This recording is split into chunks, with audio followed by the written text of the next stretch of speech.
El Plan Ceibal, que hoy se llama simplemente Ceibal, está cumpliendo 15 años. El origen estuvo en un decreto del entonces presidente Tabaré Vázquez, que indicaba que se iniciaban los estudios, evaluaciones y acciones necesarios para proporcionar a cada niño en edad escolar y para cada maestro en la escuela pública un computador portátil. Bueno, la primera computadora se entregó en la escuela 24 de Villa Cardal, en el departamento de Florida, el 10 de mayo del año 2007.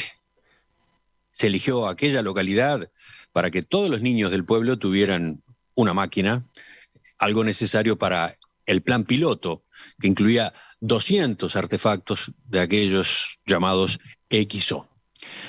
Tomando como base aquellos hechos, tomando como pie esta década y media de trayectoria, es que hoy estamos en una nueva emisión especial en movimiento de En Perspectiva. Estamos en el cuartel general del Ceibal, estamos en el Parque Tecnológico del Latu y vamos a completar la cobertura con 3 o 4 enfoques que les van a permitir a ustedes acercarse a aspectos muy concretos de las líneas de trabajo que el Ceibal lleva adelante hoy. La primera viene ahora con Gastón González. En Perspectiva, más que un programa, más que una radio. Bueno, por supuesto, como ya ha quedado claro en lo que hemos estado hablando desde hoy temprano, Ceibal no es solo la entrega de dispositivos para estudiantes.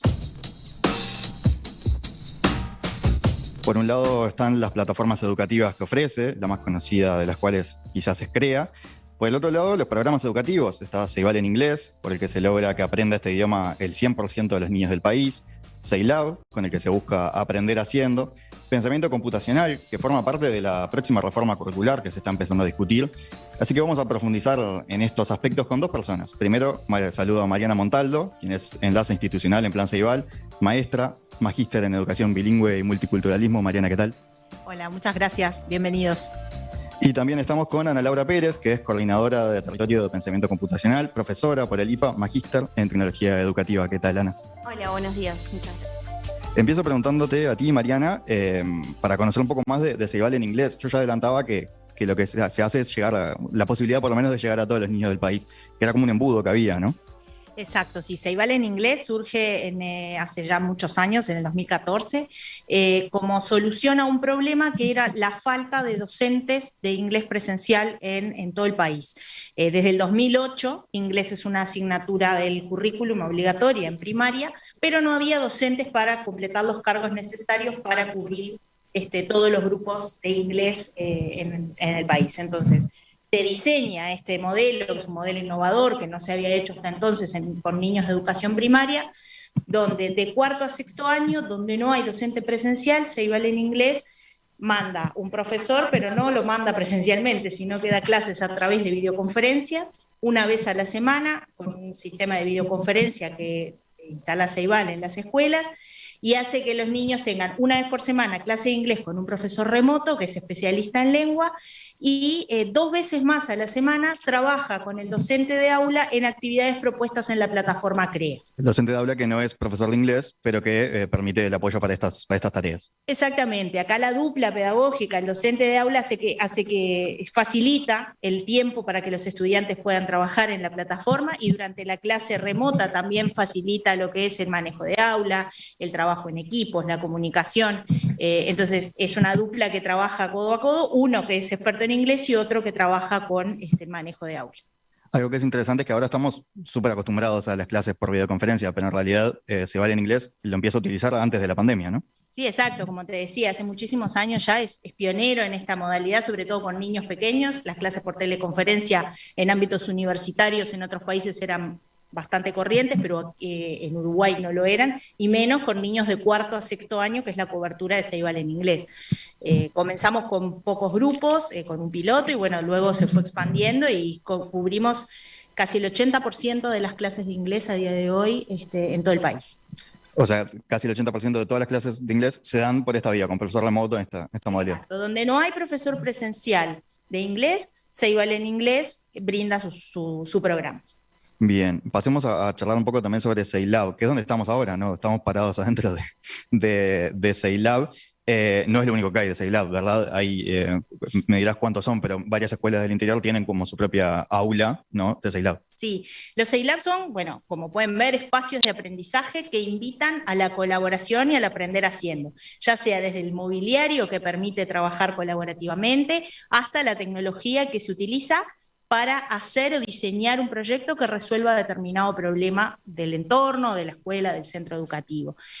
A día de hoy hay varios centros, muchos centros, no es un programa que está universalizado aún, pero muchos centros cuentan con espacios CEILAB y si no cuentan con espacios CEILAB también cuentan con tecnología CEILAB y apoyo a los docentes para que puedan generar sus iniciativas. Eso que decías del mobiliario, acá donde estamos, por ejemplo, la mesa que cuando llegamos había una gran mesa en el medio y nosotros la fuimos desarmando, ¿no? Pues se separa, se mueve, eso permite como rearmar, ¿verdad? Eso es, por ejemplo, lo que hablas del mobiliario. Exactamente, son mobiliarios que se pueden mover, que se pueden acoplar, que se pueden disgregar muy fácilmente y que invitan a la colaboración y a la cooperación, que es uno de los pilares del aprender haciendo, ¿no? Lo que nosotros llamamos la cultura maker, que es lo que CEILAB lleva a las escuelas, además del tema de la resolución de problemas, ¿verdad? Aprender haciendo, capaz que se le dice habitualmente aprendizaje por proyectos, ¿no? Tiene que ver con eso. Exacto, tiene que ver con eso, con diseñar, con encontrar un problema, diseñar una solución, prototipar, iterar, o sea, repetir ese prototipo, mejorarlo y luego poder aplicarlo. Y la tecnología ahí es como la palanca digital para el aprendizaje, o sea, la tecnología brinda aquellas cosas que pueden resolver el problema y que hace que los estudiantes aprendan, por ejemplo, a programar, a diseñar en 3D, a modelar, distintos aprendizajes que tienen que ver con el mundo de la programación y los lenguajes de programación y diseño, que de otra manera es muy difícil acercar, ¿verdad? Si no es con experiencias tangibles y experiencias de aprender haciendo. Ya que hablamos de experiencias, capaz que podemos mencionar algunas, porque yo acá justo tengo el anuario 2021 de CEILAB, donde se recopilan unas cuantas y lo estuve bichando un poco. Por ejemplo, ahí veía algunas escuelas y creo que había algún liceo también en Artigas, que habían trabajado desarrollando un señalero, por ejemplo, para bicicletas, ¿no? Que habían identificado un problema, que era que había una plaza donde se requería eso, ¿no? Alguna señalización. Bueno, y ellos, los niños trabajaron por ese lado. ¿Qué otras se te ocurren para comentar? Hay muchísimos ejemplos de esos que tú decís, donde investigan, buscan una situación y buscan la solución mediante el uso de la tecnología. Hay una que tiene bastantes años, pero a mí me gusta mucho, que es una escuela en Punta de Rieles, donde los niños tenían su huerta y había un desagüe del techo, donde el desagüe caía sobre la huerta, entonces no crecían sus plantas. Entonces los niños empezaron a buscar soluciones y empezaron a ver qué era lo que pasaba y se dieron cuenta que tenían que mirar arriba del techo. Entonces, bueno, por supuesto no vamos a trepar un niño de sexto año al techo. Entonces nos pidieron un dron, con ese dron subieron, miraron, sacaron fotos, hicieron tomas del techo, vieron cómo era el sistema de desagüe, hicieron un modelo y presentaron a la dirección un cambio en ese desagüe para poder tener su huerta. La dirección lo hizo y la huerta prosperó. Entonces, ese tipo de acciones de buscar iniciativas de creatividad, donde la tecnología brinda un aporte que de otra manera no podríamos tener, es lo que CEILAB está buscando, ¿verdad? Mencionaste un dron, acá atrás tuyo justo hay unos cuantos. Eso es algo que no mencionamos hoy. Cuando yo más temprano hablaba de los dispositivos que entrega hoy Ceibal, hice referencia a las tablets, a las computadoras, pero hoy los dispositivos que se entregan en realidad hay varios más, ¿verdad? Y que sobre todo, si no me equivoco, se integran con Ceilab. Estaban los drones, las placas de microbits, ¿no? Hay kits de robótica que se entregan, ¿verdad? Sí, todo esto que tú mencionás se entrega en el marco de CEILAB, pero lo importante es que se entrega cuando hay un proyecto educativo detrás, o sea, la escuela o el liceo pide el equipamiento, pero con un proyecto educativo y una razón para utilizarlo. O sea, no es solamente volar el dron, es muy divertido, pero hay que programar el vuelo del dron. Entonces, ese es el aprendizaje que se está buscando, ¿no? La placa microbit tiene un montón de aplicaciones, pero bueno, hay que aprender a programarla. Entonces, entregamos la placa para diseñar, por ejemplo, como tú decías, un señalero. Con las placas microbits han diseñado cosas fantásticas, automatismos para invernaderos, por ejemplo, que miden, las placas tienen adosados sensores físico-químicos, entonces, por ejemplo, miden la humedad y cuando está seca la tierra, el regadero se activa y se riega automáticamente. Ese es uno de los que vi en un liceo, creo que habían desarrollado como la manera de que la planta comunicara cuando precisaba más agua, ¿no? Como uno a veces dialoga con las plantas y esto lo permitía casi que de verdad, ¿no? Sí, sí, es fantástico, sí, tal cual. La placa microbit tiene sensores de humedad, de luz. Por ejemplo, en otro liceo habían diseñado un mecanismo donde las luces se prendían cuando se nublaba. Había una placa microbit en la ventana con el sensor de luz programado de determinada manera, entonces cuando se nublaba y la luz era menor a determinado valor, las luces con un automatismo se encendían. Entonces, todo ese tipo de iniciativas que parecen como, ay, qué novedoso, qué lindo, detrás hay todo un aprendizaje que involucra colaboración, que involucra diseño, el aprendizaje por proyectos y el trabajo en programación. Bien, para llegar a tener un aula Sailab, hay algunos que son pre-Sailab, ¿no? ¿Cómo se va dando esta expansión de la idea es que todas las escuelas tengan en un futuro o cómo es bien ese proceso? Claro, sí. Para participar del proyecto Ceilab simplemente hay que entrar a la web de Ceibal, buscar el proyecto Ceilab y ahí hay como una primer parte donde se hace una sensibilización a los docentes, a los estudiantes, donde se trabaja conceptos previos y demás para participar de Ceilab y bueno, y a medida que se va avanzando en ese trayecto formativo y de acompañamiento, se va constituyendo el Ceilab. Simplemente lo que hay que hacer es ingresar a la web y registrarse como interesados y bueno, desde aquí se hace el acompañamiento, ¿verdad?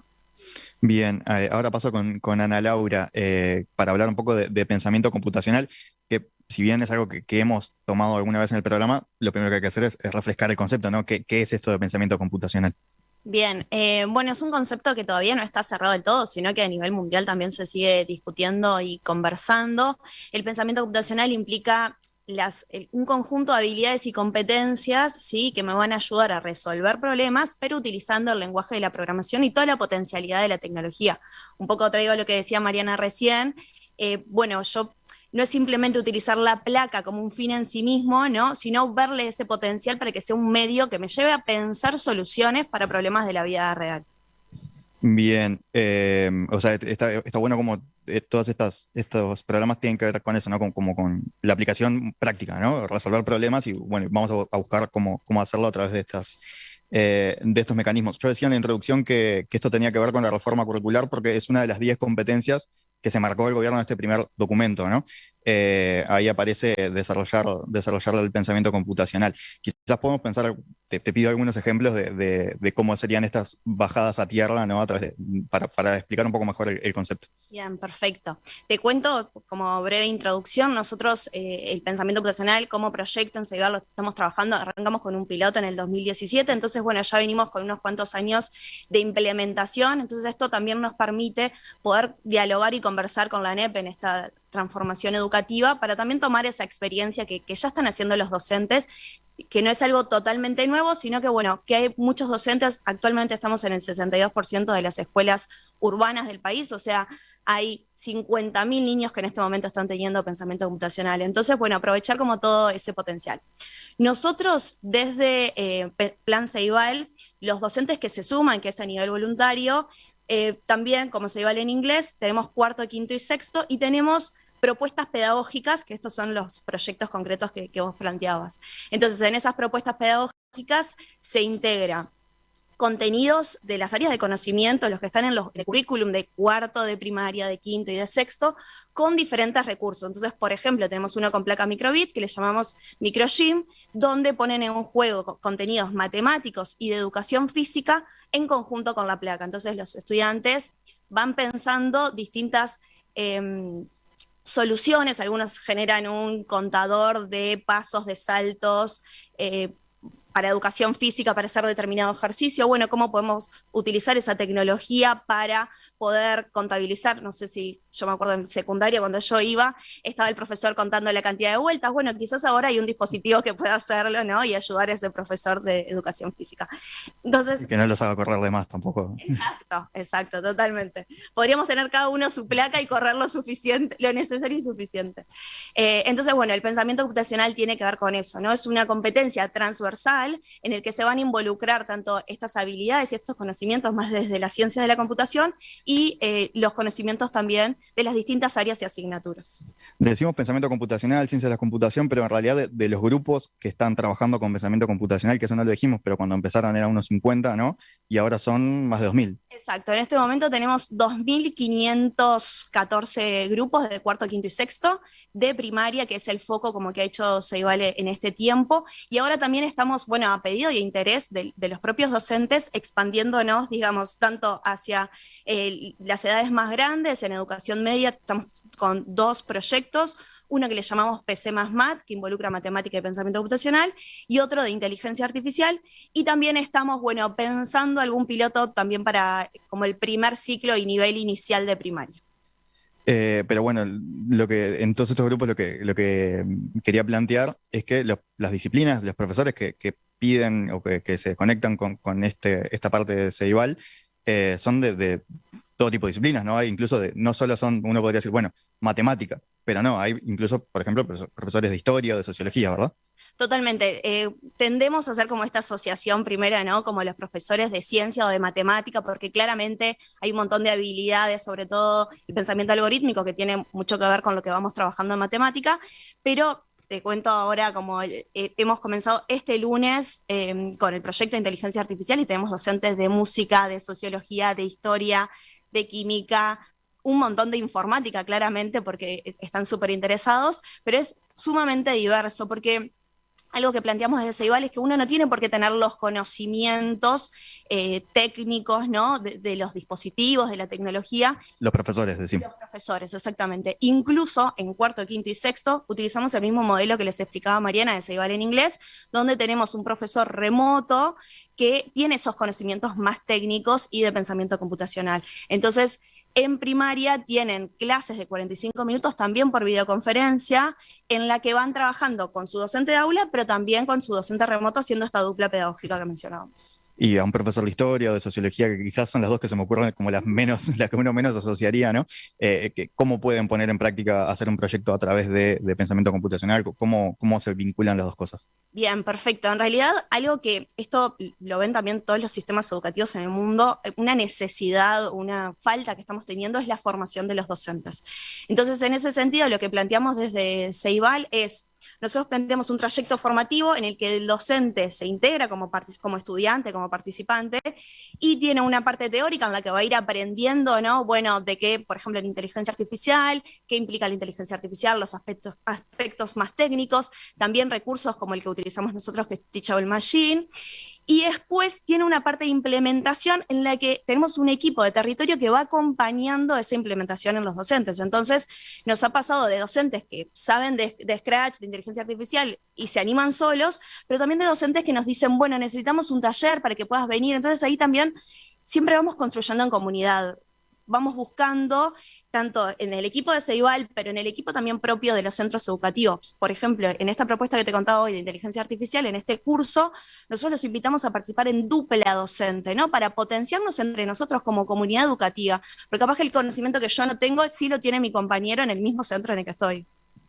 Ustedes dos tienen, digamos, un background, llamémosle educativo, ¿no? Maestra, profesora, pero quizás esto es como una oportunidad para modernizar la manera de enseñar, digamos, o sea, que para enseñar historia, a la misma vez que se aprende programación y se aprende lo que es inteligencia artificial, pero también se sigue aprendiendo lo mismo de siempre, digamos, de maneras nuevas, es un poco así. Sí, totalmente. Yo soy profesora y sigo teniendo clases de química en este caso. Y sí, tiene que ver con, bueno, seguimos repensando los contenidos que siguen siendo los mismos, que también se van actualizando claramente porque el mundo sigue avanzando y la ciencia sigue avanzando, pero también encontrar, bueno, cómo están aprendiendo hoy nuestros estudiantes, que claramente no era de la misma manera que yo aprendía o que nuestros padres o abuelos aprendían. Entonces, yo creo que todas estas incorporaciones tienen que ver con eso. Claramente el pensamiento computacional, por ejemplo, hace 30, 50 años no lo podíamos pensar cuando ni siquiera existían las computadoras, ¿no? No había dispositivos tecnológicos. Pero hoy eso nos va a implicar repensar qué es lo que estamos aprendiendo y qué es lo que estamos enseñando en las clases. Hoy necesitamos una nueva alfabetización digital y bueno, y es parte de ese cambio. Y no implica solamente los profes de informática, sino también todos los profes. Por eso es como este término de transversal, ¿no? De todos nos involucramos en este cambio. Mariana, ya voy contigo con esto, pero también te quería preguntar, cuando empezó Ceibal, me imagino que había más resistencia de los maestros de la que hay hoy, ¿no? Pero en estas cosas más nuevas que se van implementando, ¿cómo lo ven? ¿Ya hay como más camino recorrido, entonces ya hay como una apropiación más rápida de estas innovaciones, o todavía hay como que hacer un trabajo de contarles y de convencerlos? Ambas cosas. Creo que por un lado, hoy y sobre todo ahí, bueno, la pandemia tuvo mucho que ver con la apropiación de herramientas tecnológicas forzosamente, o sea, aquellas personas que aún no se habían acercado a la propuesta Ceibal, bueno, tuvieron que de alguna manera apropiarse de alguna de las cosas. Y ahí siempre me gusta pensar en que a día de hoy es muy difícil entrar a un aula y ver un aula desprovista de todo Ceibal. De pronto puedes encontrar un proyecto, puedes encontrar dos, puedes encontrar aulas que parecen este Ceilab. Pero sí, o sea, los docentes han como encontrado en Ceibal distintas propuestas, ¿no? Y yo creo que el gran desafío es seguir trabajando en el cambio de las prácticas docentes, ¿no? En cómo hacer, un poco lo que decía Ana Laura, cómo hacer para trabajar con nuestros estudiantes, con la motivación, con el bagaje que vienen a día de hoy, que no es lo mismo que llevábamos nosotros al aula, y cómo hacer para que estas modalidades cada vez más híbridas, donde el aprendizaje se da por un lado en el aula, otro lado en el hogar, mediado por tecnología, cómo hacer para que mis prácticas respondan y los modelos pedagógicos se adapten a esa nueva realidad y que los estudiantes puedan desarrollar su máximo potencial. Es como poner estas herramientas al servicio de la docencia tradicional, llamémosle. Claro, sí, los docentes tienen grandes desafíos y ahora van a hablar con nuestros colegas al respecto, pero creo que es un poco eso, como repensar un poco el rol del docente, dónde está parado y cómo hacer para que mis prácticas educativas sean lo más funcionales posibles para mis estudiantes y que puedan acompañar el desarrollo de sus competencias. Dentro de todo esto, algo que ayer conversando vos me decías que vos habías tenido que ver con el nacimiento, que es otra herramienta digital que se pone también, es algo tradicional llevado a lo digital, ¿no? Es la biblioteca Ceibal, ¿no? De la cual hemos hablado en el programa y bueno, en la radio también en Oír con los Ojos tuvieron bastante vínculo con la biblioteca Ceibal. Eso, estoy en lo correcto, ¿no? Vos estuviste que ver con el nacimiento. Sí, es un proyecto que tengo mucho, mucho cariño y para mí es una herramienta fantástica que tiene el país. La biblioteca digital es el proyecto al cual tienen acceso todos los ciudadanos, no solo el sistema educativo. Con su cédula de identidad se pueden descargar la app o usarlo en la computadora, no necesitan una ceibalita y tienen acceso a una mediateca con más de 9.000 contenidos, entre ellos, por ejemplo, los libros de texto de secundaria, aprobados por las inspecciones de las distintas asignaturas, pero bueno, literatura infantil, literatura para adolescentes y de la literatura para adultos en distintos formatos, no solamente en impresos, sino también audiolibros y demás. Y es una manera de que la tecnología acerque la lectura a ámbitos donde de pronto de otra manera es muy difícil acceder. En el caso de los textos de secundaria podríamos decir adiós a las fotocopias, capaz. Por supuesto, sí, por supuesto. De los libros de texto es uno de los aportes que para mí es más significativo para el sistema educativo, porque para las familias implica poder acceder de pronto a materiales que de otra manera es muy difícil acceder, y además una de las cosas que a mí me gusta resaltar es que no son los viejos PDF que nosotros leíamos. Quien leyó un PDF sabe lo engorroso que es leer un PDF en una pantalla. Es otra tecnología que se llama EPUB que hace que se adapte a la pantalla, entonces la experiencia de lectura es mucho mejor, permite marcar donde terminé, permite retomar donde uno dejó la lectura. Entonces tiene como un montón de cosas importantes que hacen a la experiencia y que yo invito a que no la conocen, sé que vos la conocés y que la tenés, que la descargaste, los invito a descargarla porque realmente hay material para todos los gustos. Sí, yo la tuve, llegué a leer alguna cosa también. Y EPUB es la tecnología de los libros electrónicos, ¿no? Como los Kindle o etcétera. Sí, la diferencia del EPUB es que una de las diferencias más notorias es que se adapta a la pantalla. Entonces no es que tengo que agrandar o achicar como yo hacía con el PDF, sino que se da cuenta qué tipo de pantalla y el texto se adapta a la pantalla. Permite cambiar el contraste, permite agrandar la letra, tiene elementos para ayudar a personas con baja visión, permite marcar donde terminé y abrirlo directamente, y además se sincroniza en todos los dispositivos. Es una experiencia de lectura bastante más amigable que lo que uno puede pensar si abrió alguna vez un PDF, ¿no? Quizás como un último punto, uno de estos últimos programas o como líneas de trabajo en este sentido, tiene que ver con lo que se llama Design Thinking en inglés, ¿no? Que tiene un nombre que le pusieron ustedes, que ahora se me escapó en este momento. Diseñando el cambio. Diseñando el cambio, exacto. Sí, también en esto de diseñar y prototipar soluciones y pasar por lo que es el pensamiento de diseño, Diseñando el Cambio es un proyecto que se genera principalmente en educación media, donde los estudiantes con sus docentes participan de un trayecto que dura todo el año, donde van cumpliendo distintas consignas y trabajando lo que es el pensamiento de diseño, el idear, el sentir, el empatizar, el crear y el comunicar la solución. Entonces también un poco en esto de la resolución de problemas y del uso de la tecnología tiene que ver con reflexionar sobre el ámbito donde estoy y qué es lo que hace falta solucionar. La metodología es una metodología de una fundación india, Design for Change, y realmente es un proyecto que ha generado un montón también de soluciones. Ahí en la página web pueden ver los proyectos de los estudiantes y año a año tenemos más solicitudes para participar y realmente son muy inspiradoras las soluciones y los proyectos a los que llegan. Hay un punto que hace referencia que es que más solicitudes para participar, ¿no? O sea que también depende de los docentes acercarse y plantear proyectos, ¿verdad? Exacto, la participación de todas estas instancias que estuvimos hablando son voluntarias. A veces dependen de los docentes y a veces son los estudiantes los que impulsan a presentarse con sus distintos proyectos. Entonces, siempre hay alguna, de pronto, por ejemplo, sucede en centros educativos que hay un docente que está interesado y junta estudiantes de varios grupos o demás, pero siempre es voluntario y siempre es el deseo de participar lo que impulsa el subirse a estos proyectos. En el caso de pensamiento computacional también los profesores se pueden acercar, cómo es bien para los que estén escuchando, quizás si digan, bueno, ahora sí quiero, ¿no? Capaz que no estaba convencido, cómo es el acercamiento para plantear un proyecto, por ejemplo, alguna propuesta.